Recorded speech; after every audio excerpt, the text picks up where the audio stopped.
Laksam pilot বালিকা উচ্চ বিদ্যালয়ের কাজে স্বচ্ছতা ও জবাবদিহিতা নিশ্চিত করার নিমিত্তে ৩ সদস্যের একটি অডিট কমিটি গঠন করেছে লাকসাম উপজেলা নির্বাহী অফিসার মোহাম্মদ কাউসার হামিদ।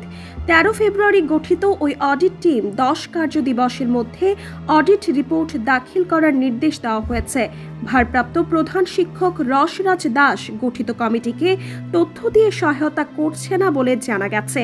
এই কারণে অনিয়ম দুর্নীতি তদন্তে ব্যাঘাত সৃষ্টি হয়েছে বিধায় উক্ত কমিটি তদন্ত করবে না বলে কমিটির আহ্বায়ক লাকসাম উপজেলা পরিসংখ্যান অফিসার খন্দকার মাসুম বিল্লাহ উপজেলা নির্বাহী অফিসারকে লিখিতভাবে জানিয়েছেন বলে জানা গেছে।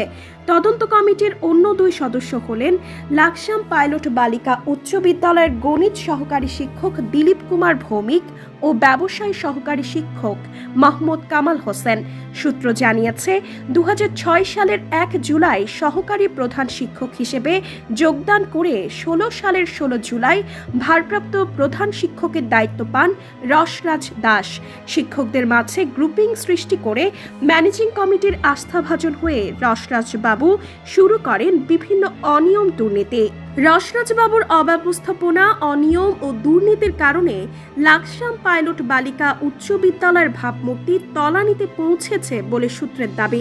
সূত্র মতে ১৭ সালের জানুয়ারি মাসে ভর্তির সময় বেস, ডায়েরি, আইডি কার্ড, ক্যালেন্ডার ও সিলেবাস বাবদ ১৩৫০ জন ছাত্রী থেকে ৫০০ টাকা হারে ৬,৭৫,০০০ টাকা রসিদবিহীন গ্রহণ করেছেন রসরাজ দাস, যা ক্যাশে দেখানো হয়নি।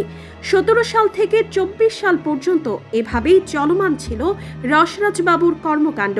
এসএসসি পরীক্ষার্থীদের প্রশংসাপত্র, সাময়িক সনদ ও অন্যান্য ক্লাসের ছাত্রীদের ছাড়পত্র, টিসি এবং বিভিন্ন প্রত্যয়নপত্র প্রদান খাতের টাকা স্কুল ক্যাশে জমা হয়েছে কিনা, প্রতিদিনের আয় ব্যাংকে জমা হয়েছে কিনা, ডিজিটাল ফি বাবদ ১৩৫০ জন ছাত্রী থেকে বছরে ৪০০ টাকা হারে ৫,৪০,০০০ টাকা হারে ১৭ সাল থেকে ২০২৪ সাল পর্যন্ত রসিদবিহীন গ্রহণ করা হয়েছে। ক্যাশ বইতে এই টাকা দেখানো হয়েছে কিনা ২ জন অফিস সহকারী থাকা সত্ত্বেও ২ জন শিক্ষক দিয়ে অফিস সহকারীর কাজ করানো হয়। এসব বিষয় নিয়ে ব্যাপক সমালোচনা রয়েছে রসরাজ দাসের বিরুদ্ধে। প্রধান শিক্ষক ও অফিস সহকারীর গোপন হিসাব করিয়ে তাদেরকে গোপনভাবে সম্মানী দেওয়া হয়। সে টাকা কোথা থেকে আসে তা নিয়েও রয়েছে ব্যাপক আলোচনা সমালোচনা। কোচিং ফির টাকাও যথাযথভাবে বন্টন হয়নি বলে সূত্রের দাবি। সূত্র মতে সকল বিভাগে কমপক্ষে ২৫০ জন বা ২৬০ জন ছাত্রী প্রতি বছর কোচিং ক্লাসে অংশগ্রহণ করেছে। ২০১৭ সাল থেকে ২০২২ সাল পর্যন্ত কোচিং ফির টাকার কোনো হিসাব নাই। ২০২৩ সালের কোচিং ফি বাবদ ৬ লাখ টাকার মতো কালেকশন হয়েছে বলে জানা গেলেও ২,৬০,০০০ টাকার মতো শিক্ষক কর্মচারীদের মাঝে বিলিয়ে দেখানো হয়েছে। বাকি টাকা কোথায় তা নিয়েও সমালোচনা রয়েছে। বিদ্যালয়ের টাকা খরচে অনেক অনিয়ম রয়েছে। এই অনিয়ম ধামাচাপা দেওয়া এবং অনিয়মের ভাউচার পাস করানোর জন্য রসরাজ বাবুর পক্ষের শিক্ষকদেরকে দিয়ে একটি পকেট কমিটি গঠন করা হয় বলে জানা গেছে। স্কুলের জন্য computer, photocopy machine, CC camera, office কক্ষে টাইলস ক্রয় ও ফিটিংস খাতে কমিশন নেওয়া এবং বেশি টাকার ভাউচার করানো হয়েছে বলেও মন্তব্য আছে। শিক্ষকদের প্রভিডেন্ট ফান্ডের টাকা মাসে মাসে ব্যাংক হিসাবে জমা না দেওয়ারও অভিযোগ রয়েছে রসরাজ বাবুর বিরুদ্ধে।